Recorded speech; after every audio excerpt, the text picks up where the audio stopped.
Okay, real life traders, February 6th, 2024. Got a couple things to talk about here today. So, we're going to be talking about Palantir, which had a great earnings gap. We're going to kind of break that down. We're going to also look at, I want to show you something on Tesla, show you something on AMD as well in terms of analyzing the price action and volume. But uh, Drake in the chat was just commenting on how interesting it is that we were very range bound today. So if you were to look at, and let me show you what he's talking about. So like for instance, if we look at the just this S&P as an example, I mean look at this, right? You just drop some lines in here. I mean that is nothing but chop, right? All day long, up and down, just within that channel. And Drake, I'm assuming that's what you're referring to, right?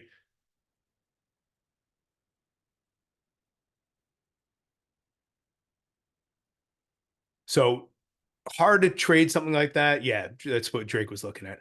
Hard to trade something like that, unless you recognize the channel and you are literally just buying at this level and selling it when it gets back up to here and then reversing it, right? And there are people who do that. People who will just play channels like that and just do a blind buy somewhere down here and then a blind sell or sell it and then do a blind sell up here. And but not my style of trading, not something that I do, but there are people who do that. So that was the S&P. The Nasdaq looked very similar.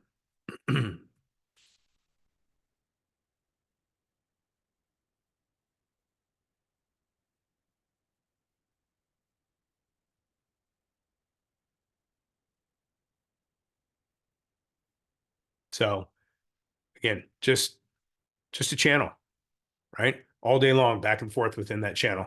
So hard to trade days like that. It's when you're in a channel like that and it's choppy.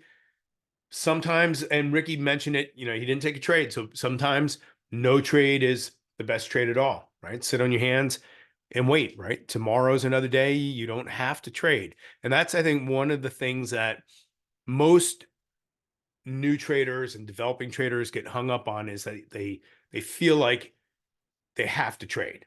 And the reality is we don't have to trade every day. I mean, there are days I don't take a trade at all because I'm looking for very specific setups. I'm waiting for the setups that give me the highest probability of success. So I'm okay just, sitting back, sitting on my hands and waiting. Let me see, I'm going to just check out everyone who's here. Go through my attendee list real quick. So let's see. It's already and so Jeff, I saw your post before about the friend of yours getting airlifted out of New Zealand. That's crazy.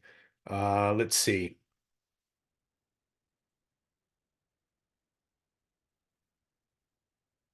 All right, recognize a bunch of the names here. Uh, Julie, you here? You're logged in. I don't know if you're actively listening. Oh, there you are. How are you? How's everything going?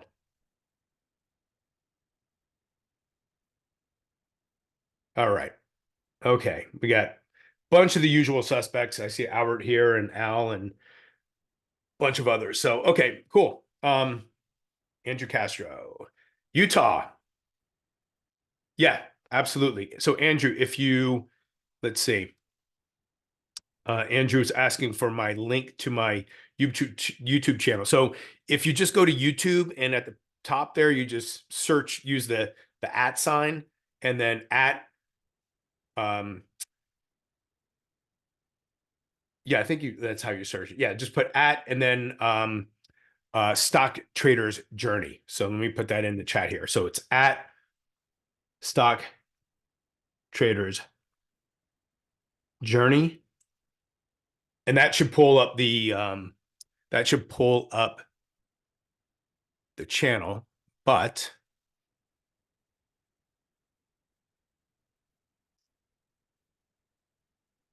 I will show you real quick since you are asking.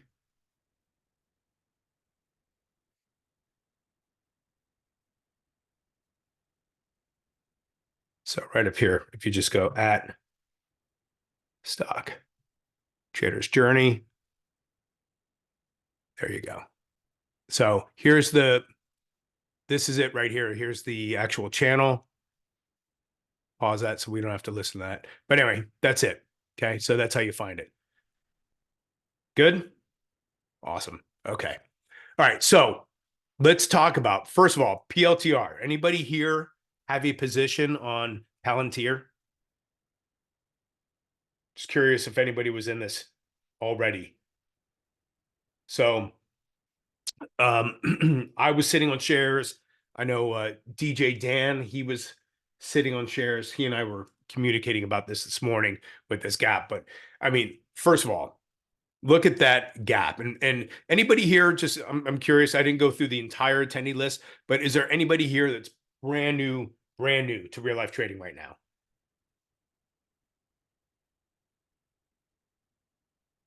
Because what I want to make sure is that you understand. So we often talk about gaps, and we talk about them in the sense of we classify them as a retest gap or a gap and go.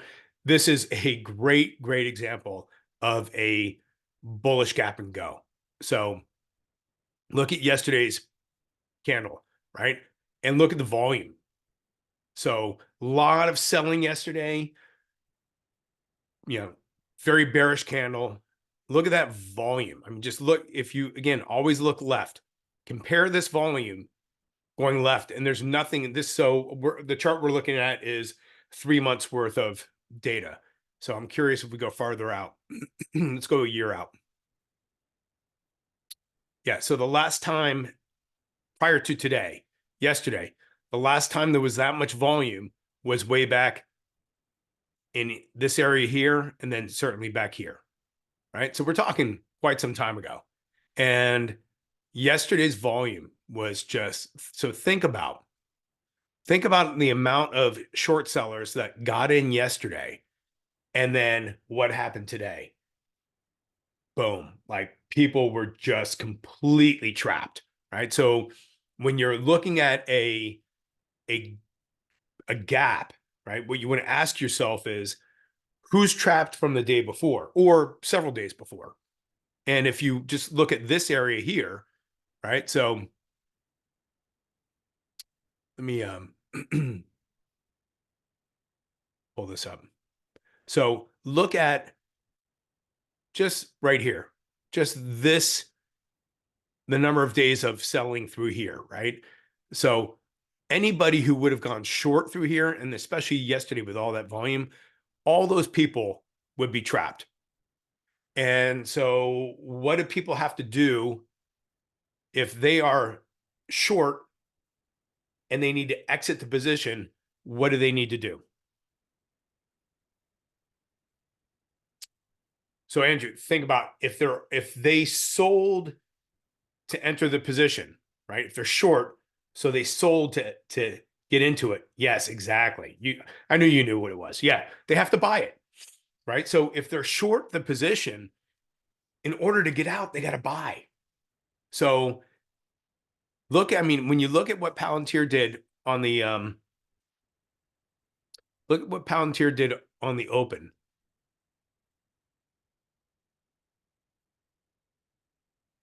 Let me zoom out. Let me just zoom into this area right here, right? So on the open, so this is a 3-minute chart, right? First 3-minute candle selling, right? So what do you think? What do you think that initial 3 minutes of selling was?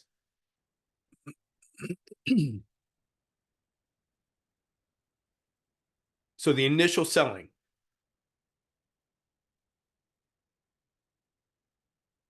Well, again, remember the stops would actually be buying. Al's got it. Yep, Joe, profit taking, right? So David, just to clarify, right?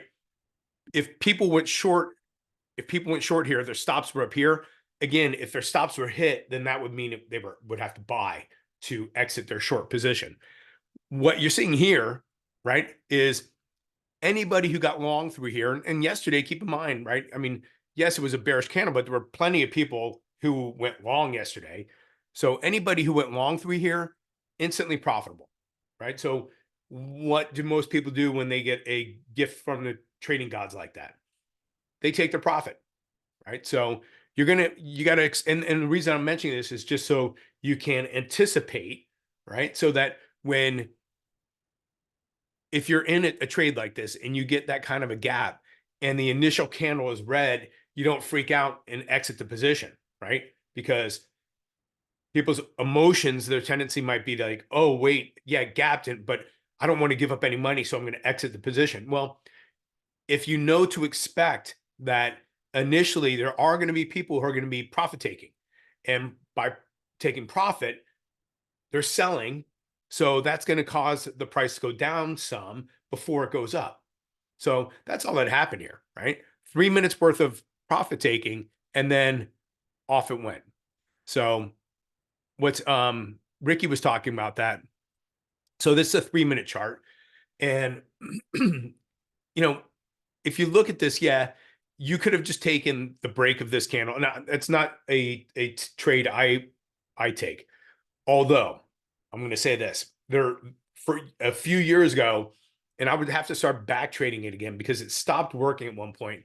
But a few years ago, one of my go-to trades was I would look for something was gapping up, and if the first candle, 3 minute or 5 minute candle was bearish, I would take it long.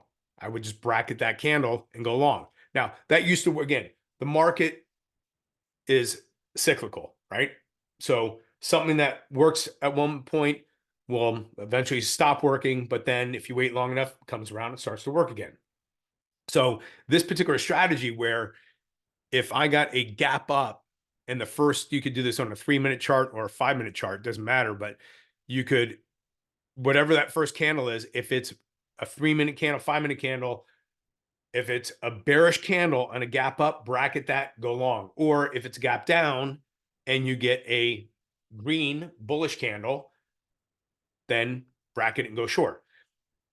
This worked perfectly for quite some time until it didn't, right? So as Jeremy likes to say, everything works in the market, just not all the time. So, but again, remember strategies that you used to trade that stopped working or weren't. Yeah, Drake remembers that setup, right? Drake, remember Brad? You were here? Were you here when with Brad Reed? I don't know if you. Yeah, okay. So Drake, you remember? So that was like one of Brad's go. That's where I got it, right? I didn't make that up. I got it from Brad. That was one of Brad's go-to setups, and that worked really well until it didn't.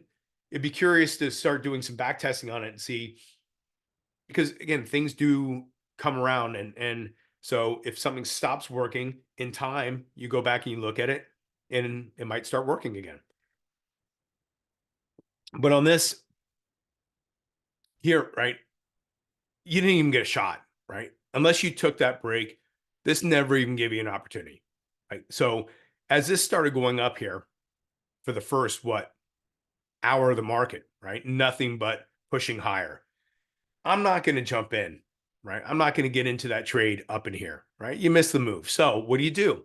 Well, you wait, and you wait for a pullback. Now, think about this, okay?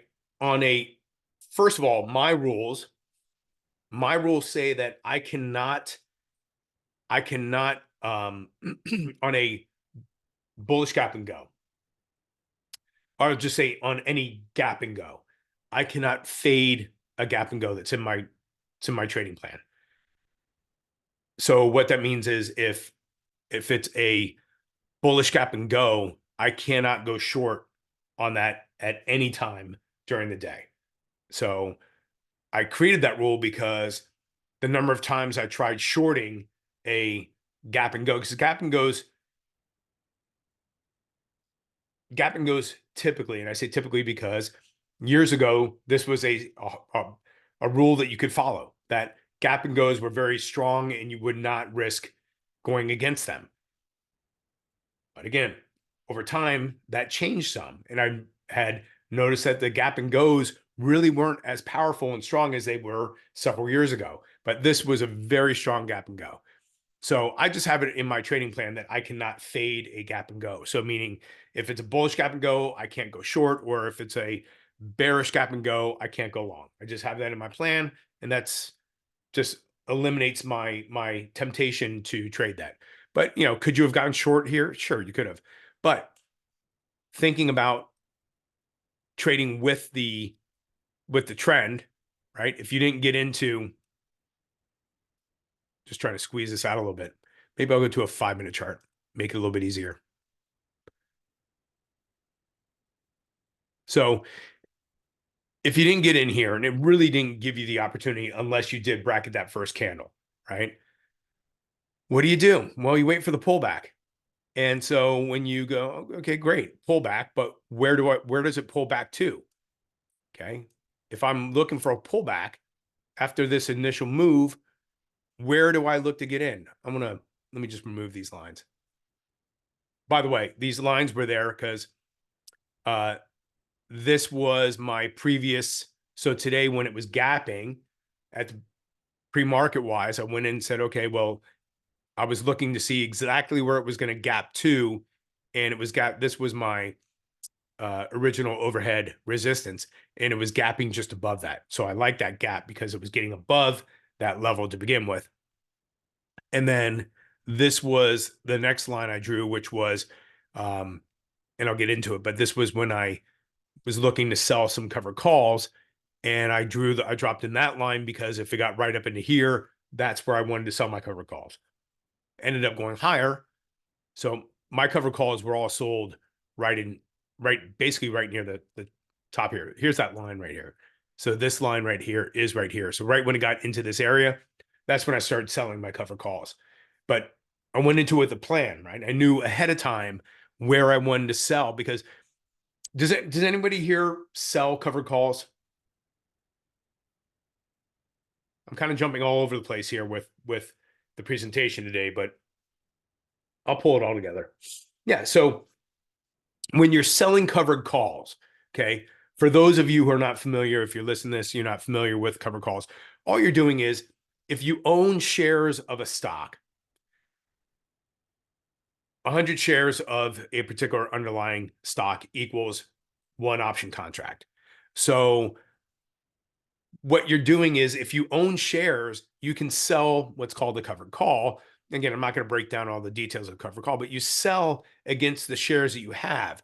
It's referred to as a covered call as opposed to a naked call because you have those shares. So I was selling up in here. I was selling the 24 and the 25 covered calls today.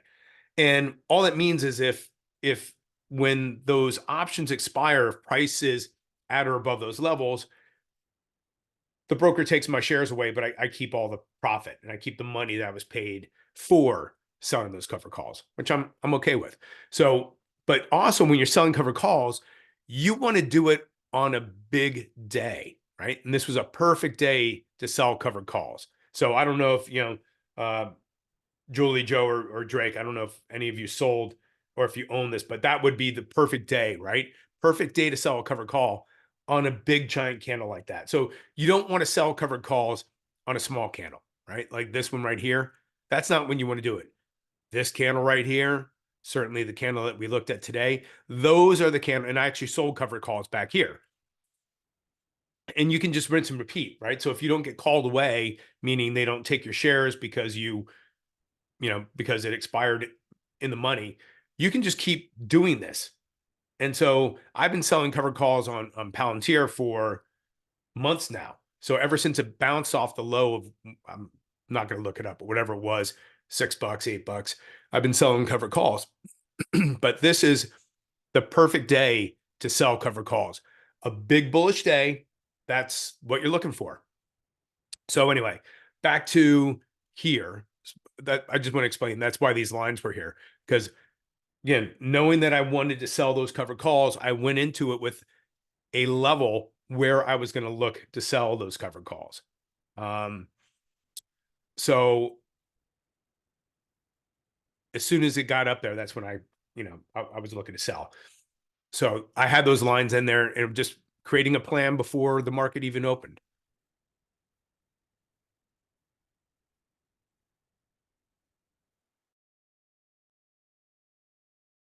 All right. So let's get back to this. So if you miss this initial move here, what do you do? If you want to get into this, and again, if I can get into a bullish gap and go or a bearish gap and go, and it's working, it's moving, and it's showing strength, then to get in, first of all, I'm going to be looking at this a retest down into here. Now, if it retests way down here into this pre-market level, I don't know. That's pretty far to retest. Now it got close, but all I'm going to do is I'm going to throw in some Fibonacci retracements. I'm going to go to the low here, and I'm going to go to the high. And so those of you who have listened to me and followed me, I've talked about this. I've talked about how, if you're familiar with Fibonacci retracements, the buying zone is between this 38.2 level, 61.8. That's where technically that buying zone is. Now, for me, I've talked about how 38.2 is not enough of a retracement. I like to buy at the 50 or below. Now, what I've talked about in the past, if you've heard this, is this 66 level right here. It's not a standard fib level. Okay, so 61.8, that's what everyone here, if you follow fibs, 61.8, right? 66 is a level that I've been told that the financial institutions, the institutional traders, big money traders, that's what they're using, or that's what they look at, because everyone, all of us, right? Us little people, right? The retail traders, we're not moving the markets with our money. We're just participating. They know that we know 61.8 is that level. So what I've been told is that the 66 level is a level that they look at, and look at where the bounce happened, right at that 66 level. So that doesn't mean you have to use a 66. I'm just saying, but look how beautifully the fib retracements worked on this. And you could have gotten in, just do a blind buy, right? When you're using these fibs. Let me move this out a little bit so you can see the numbers a little better. Okay. So if you're using the fibs, you're setting up a couple ways you can do it. I mean, you don't have to do a blind buy, but I mean, for me, I'm like, if I'm going to get into this trade, why wouldn't I just do a blind buy, as opposed to waiting for some type of a setup and then getting in higher than I would want to get in? I could just do a blind buy. But the way that you can do this is you could set up a blind buy at the 61.8, or if you want to try using the 66, you can use that, but 61.8, set up a blind buy, and your stop goes down here below the 78.6. All right. So you could have just done a blind buy right off here at 2055, and your stop could have gone down here at 2015 or 2005. So anywhere below the 78.6. So that is the way, like, when you're looking at these trading using the fibs, is instead of, a lot of people would just look at the low of day and go, well, I'm going to put my stop way down here. But look how big that gap is between your entry and the stop. The reason you can use the 78.6 is because if the price gets that 78.6, the trade is over anyway. So that trend is going to be broken more likely than not if that 78.6 level gets broken. So just an easy way to set up a blind buy and then have a stop down here, and just using the fibs to establish those levels, to establish your entry and also your stop. And that would have been great. So if let's say you did this blind buy, your stop was down here, you get into the trade. So let's just look at that real quick. Because again, something that is gapping that strong, right, and moving that strongly, that's something I want to try to get into. Now, granted, I already had shares of Palantir, so I wasn't gonna day trade it. But let's say you did that blind buy and you set up your entry here. What did I say, 2055, I think, and just put that line in there. So entry 2055. There's your entry.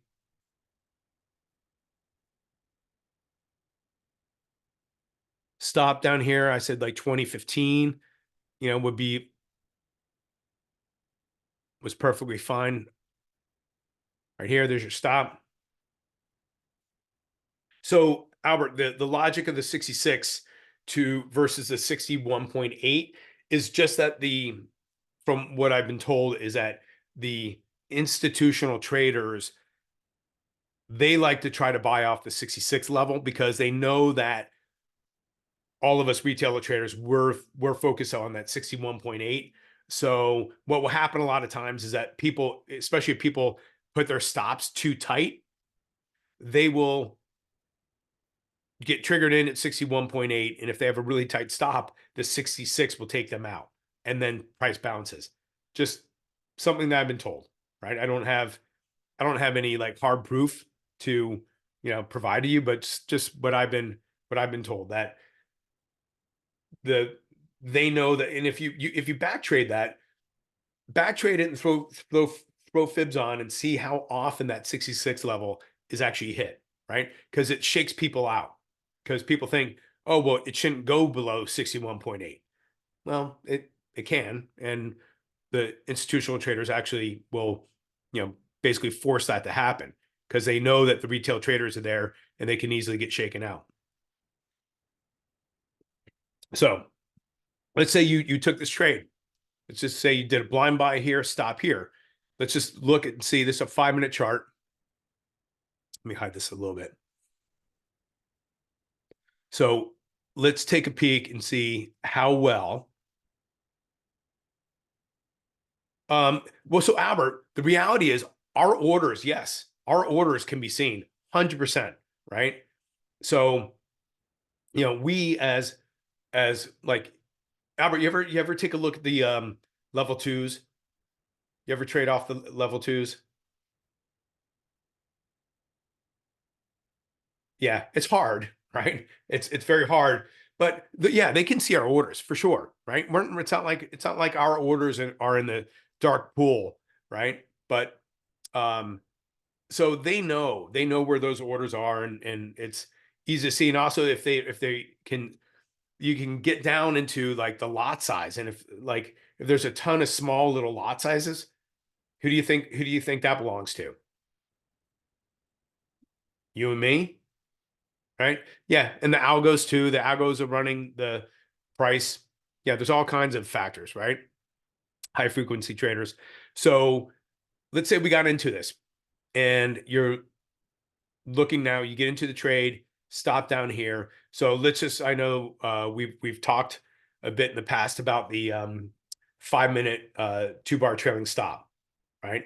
So let's just run through that. We're on a 5-minute chart here. Let's see how that would have worked on this particular trade, right? So get into the trade. What I would be looking for, let me bring this out here. It's a little hard because right here, when you do this bind, you don't really have a strong a level necessarily that you would be like. I often look left and I look for some type of a pivot where if price closes above that pivot, then that's when I start implementing this 5-minute 2-bar trailing stop. But if you dip blind by here, your pivot's up here, right? I'm certainly not going to wait until price gets above that to start using this trailing stop strategy. So at this point, you just gotta kind of go by feel, or maybe look left and see, is there an area here where if we close back above it, maybe then it makes sense to start using that 2-bar trailing stop.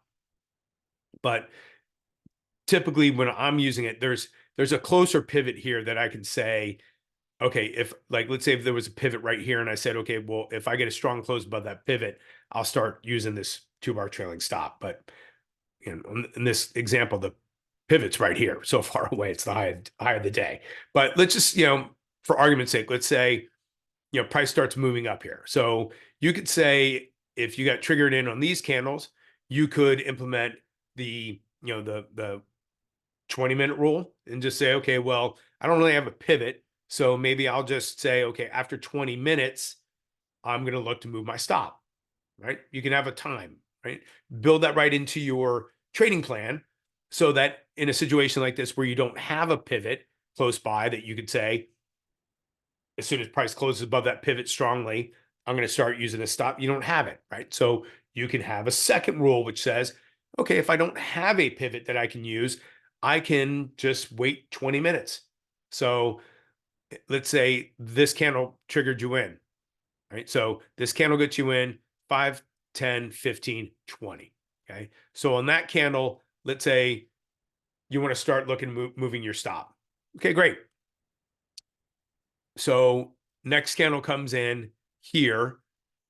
So the rule, remember the rules when we're going bullish here. So the rule with the 5-minute 2-bar trailing stop is in order to move your stop, each successive candle needs to make a higher high and higher low compared to the previous candle.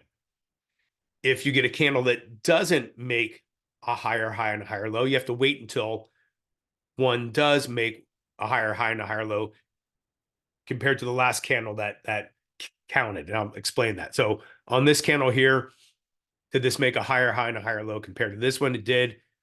You can technically count back 2 bars, 1, 2, and basically your stop is down here. You're already moving your stop to break even if you wanted to be that aggressive. I don't know that I would be, right, at this point. But maybe at this point, I would say, 1, 2 would take me below here, but maybe instead of going to break even, maybe I can move my stop halfway. And what have I done? In 20 minutes, I immediately cut my risk in half. And so remember the key to trading, yeah, profits are nice, but the key to trading is risk mitigation, right? Protecting your capital, mitigating risk. And so, and you don't want to move your stop too aggressive. You don't want to be too aggressive with it because price could easily come back down here, do a double bottom, throw a wick and take you out. But I would feel comfortable moving my stop here after 20 minutes. And I'm now at cutting my risk in half. I'm good with that. I'll lose a half an hour all day, every day if I can prevent from losing a full hour. Next candle. Does it make a higher high? It does. Does it make a higher low? It does not. So it doesn't count. So this is what I was saying. Now I have to wait. I have to wait until I still have to focus on this candle right here. So the last candle that qualified, I now need a higher high and a higher low compared to that candle. So I have to wait. This candle doesn't count. This candle, I don't think counts. The low of this one, 2082. 22. So same low, right? So again, it needs to make a higher high and a higher low. Doesn't count. Next candle. Low, that one's 2082. That one does not count. The very next candle comes in. Does that candle make a higher high and a higher low compared to this one? What do you think?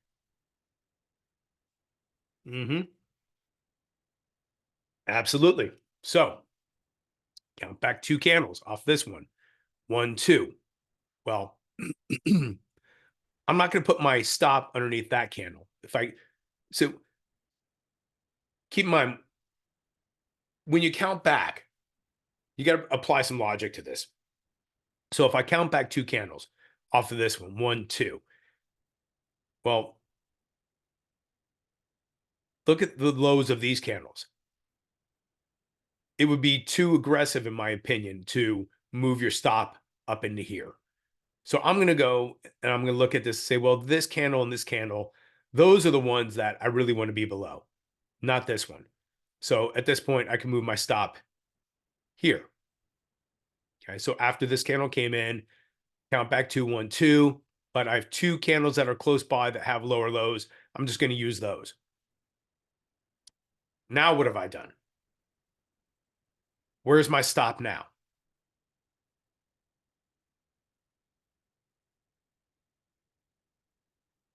I've now given myself a free trade. My stop now is in the money. So it's better than break even. So now the pressure's off.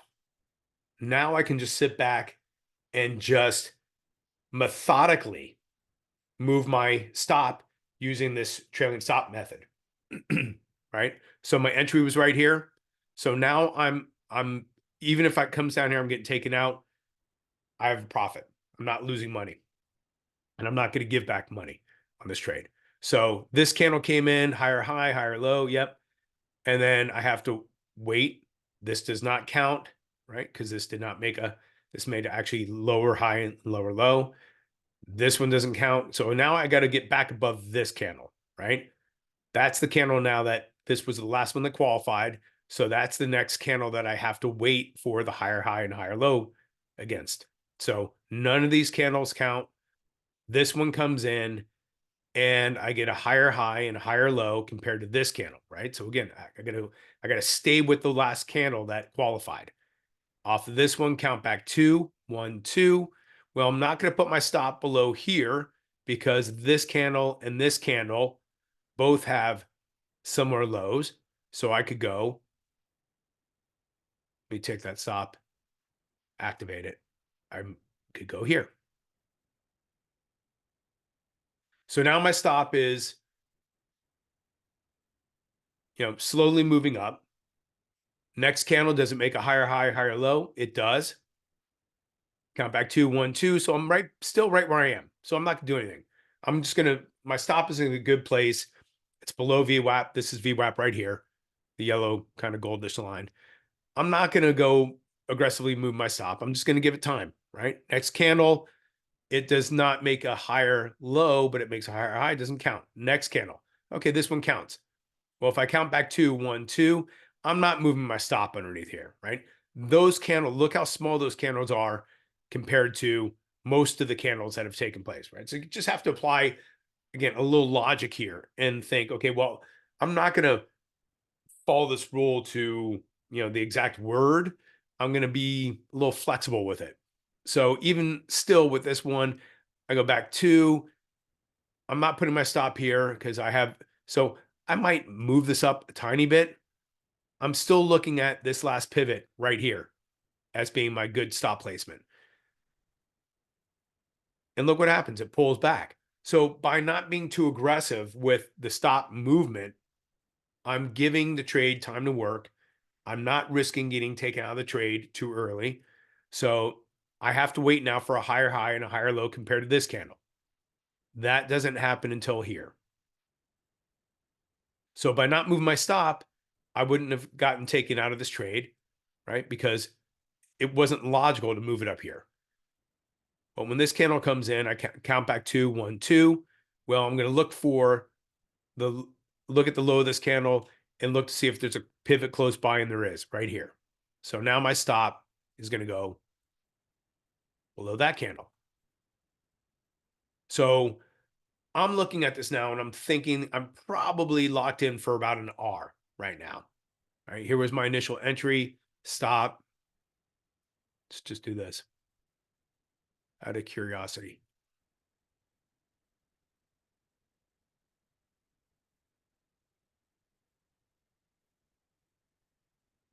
Yep. So my stop right now is at an R. So I'm locking in an R no matter what. And that was after this candle. Next candle comes in, higher high, higher low. Yes. Count back 1, 2. Well, I can now move my stop maybe a little bit higher. Again, I want to give it time and room to work. So I'll move it to here. Next candle here, count back 2, 1, 2.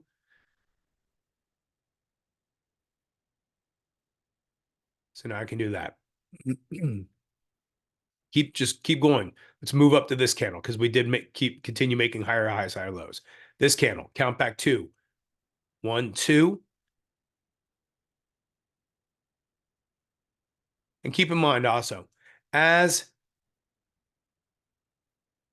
now I'm going to activate this because I think I'm just about almost at 2 Rs now, locked in, almost. So the farther that price moves and the more that I can lock in, I will start to be a little bit tighter with my stop. Whereas down here, I was being a little looser with it because I want to give it room to run. But as price gets farther, it moves farther and farther, I'm going to tighten it up a little bit because, at some point there's going to be, a reversal at of some kind and at some point. So this candle, count back 212, my stop is here. Next candle, right? Doesn't qualify. So now I have to wait until I get a higher high and a higher low compared to this candle right here. And that doesn't happen until this candle. So if I count back 2 when this candle occurred, so I would have been, see how I was safe all through this sideways movement, this little pullback here, right? My stop was in a good place using this method. I was safe with the trade. Then once this candle came in, higher, high, higher, low, count back 2, 1, 2. Well, not going to put it here because look where this pivot is, but I can take it. And now I can move it right here. Now I'm definitely locking in more than 2R. Just simply moving my stop methodically and using this trailing stop method. Next candle.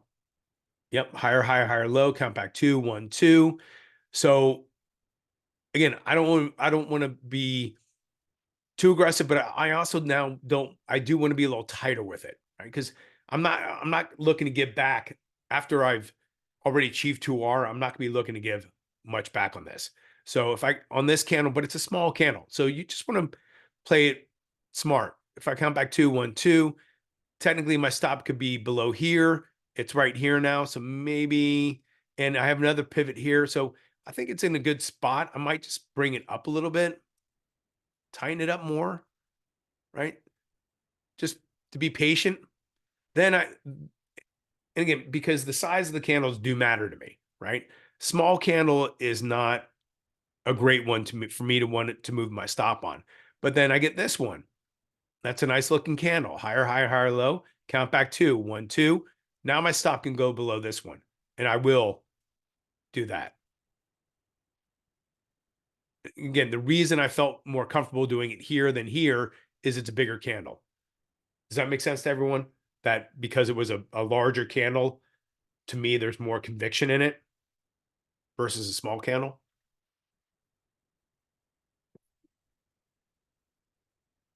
Cool.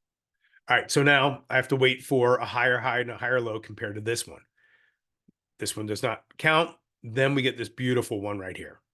Right. Nice looking candle, strong. There's no wick at the top there.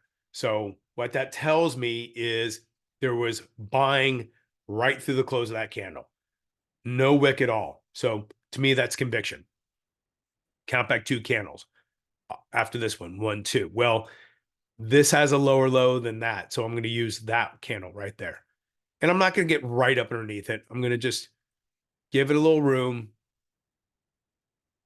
just to see, but again, because I now am over 2Rs, I don't want to be too loose with my stop, but it's a game of fine tuning. Next candle, higher, higher, higher, low. Yep. Count back 2, 1, 2. Well, my stop is already under that candle. Next candle, higher, higher, higher, low. Then that one, it sure is. Count back 2, 1, 2. Well, my stop is already in a good spot. I'm going to be patient with it. Next candle. So look, now what I'm going to be doing is I'm going to be paying close attention to volume. So what do you think? Why do you think I'm saying that? What do you think I'm going to be looking for? Why the farther that the bigger the move, right? And this has been a pretty big move here. Why am I going to be paying close attention to the volume? We've talked about this a lot in my previous sessions.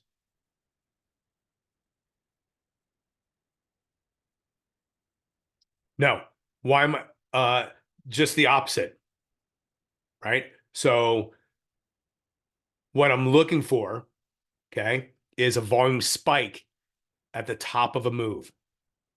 That tells me it's running out of steam. Yeah, Joe's saying a blow off top. Yeah.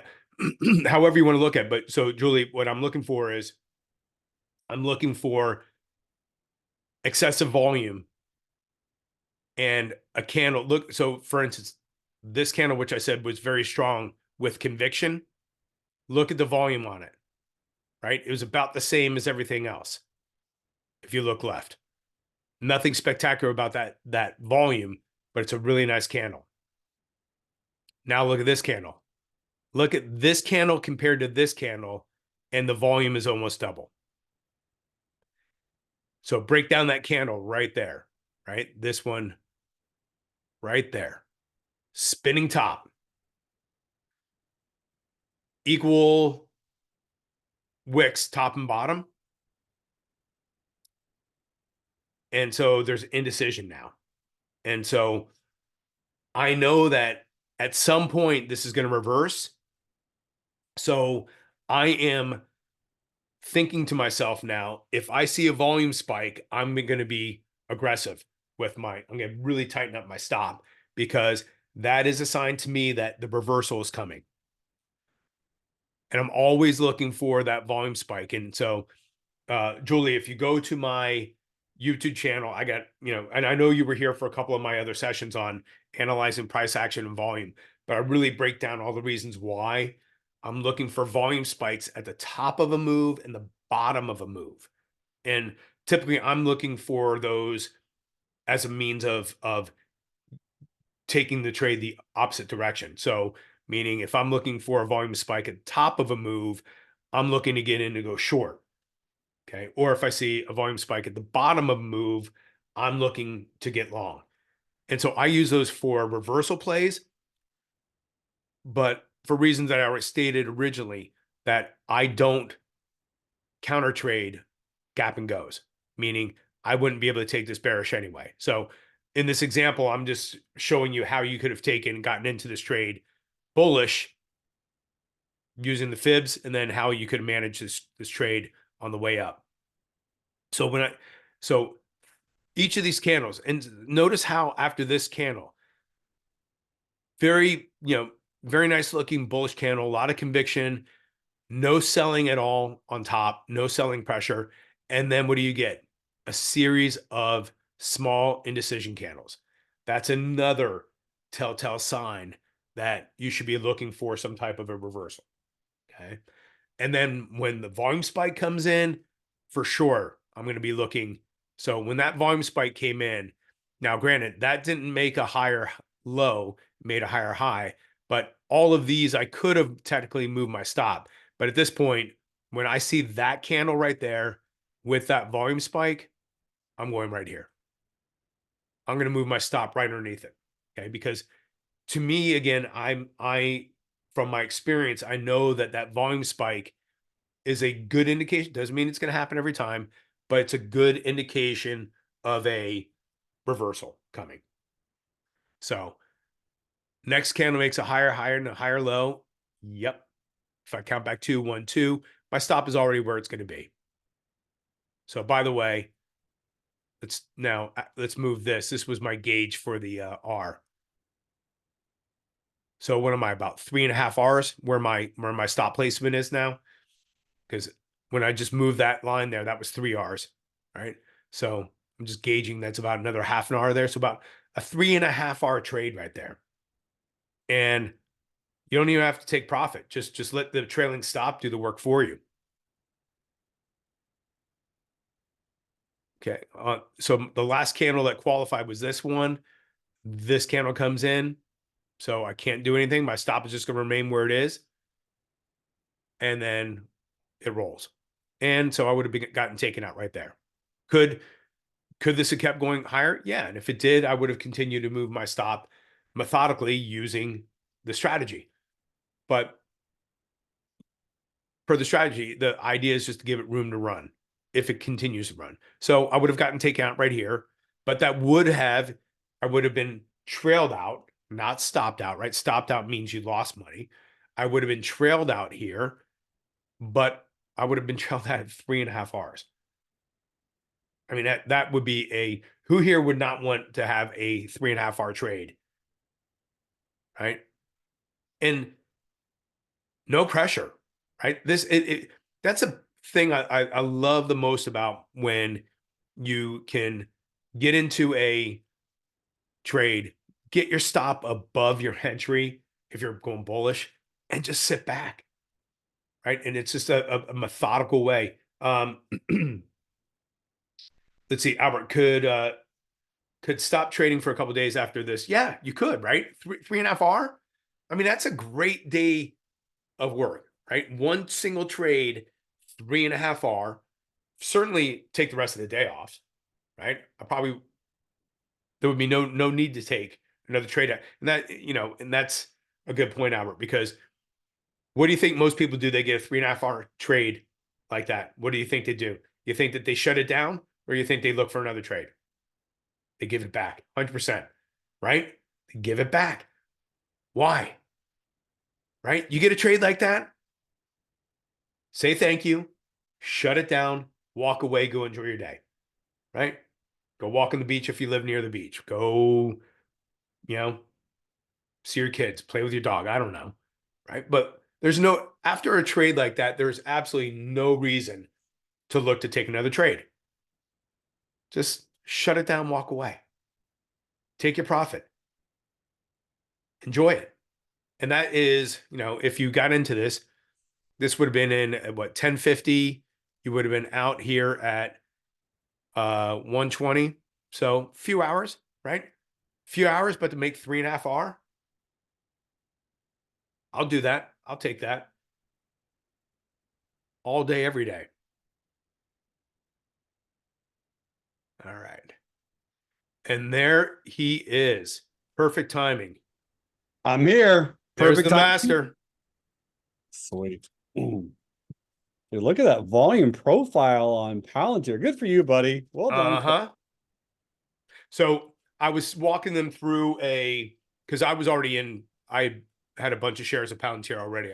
I was selling covered calls all through this move today. Yeah. But I was basically, here's what I was showing them is 5-minute chart Palantir, right? Really gave you no opportunity to get in on No. this move. Am I still sharing, or did you take over Yep. this? Yep. I can see. Yep. Yep. So really no way to get into this trade right here, right? Unless you're chasing. But look how perfect. Look at the fibs. Perfect, So good. right? Doesn't get any better. It's really nice. Yeah. All Good right. job.